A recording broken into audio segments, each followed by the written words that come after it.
Good afternoon friends. আর এখন হচ্ছে দুপুর, আর দুপুরবেলায় হচ্ছে লাঞ্চ করব, এখন খাবো। তো তোমাদের সবার খাওয়া হয়ে গেছে? হয়নি এখনো খাওয়া? তো আমি এখন খাবো। তো কি রান্না করেছি চলো তোমাদের সাথে শেয়ার করি। আজকে হচ্ছে কি বার? আজকে হচ্ছে রবিবার। তো রবিবার দিনকে আজকে চিকেন বা মাটন কিছু হয়নি, কারণ ভালো লাগছে না চিকেন মাটন কিছু খেতে। তো সেই জন্য রান্না করেছি কি, চলো তোমাদের দেখাই। এই যে আমার রান্না সব এখানে সব রাখা আছে। তো চলো প্রথমে ভাত থেকে শুরু করি। এই যে হচ্ছে ভাত, তোমাদের দাদা খেয়ে গেছে, টিফিন নিয়ে গেছে। আর এটা হচ্ছে আমার ভাত যেটা রয়েছে। আর এখানে আছে হচ্ছে এই যে ট্যাংরা মাছ আলু দিয়ে টমেটো দিয়ে ধনেপাতা দিয়ে করেছি। আর এখানে হচ্ছে লাউ, যেটা চিংড়ি মাছ দিয়ে করেছি। আর হচ্ছে এই যে টমেটোর চাটনি, শীতকালের টমেটোর চাটনি।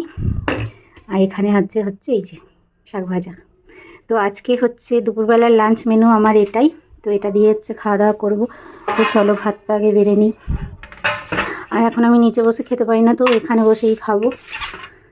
তো চলো ভাতটা আগে বাড়ি, হাত দিয়েই তুলে নিই। তো এই যে দেখো খেতে তো বসে পড়েছি। আর এই যে দেখো এখানে ভাতও নিয়ে নিয়েছি। তো এখন হচ্ছে আমি খাবো।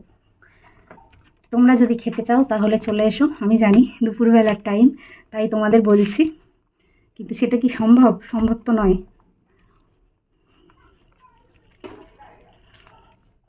তো যাই হোক, খেয়ে নিই, খেয়ে দিয়ে তারপরে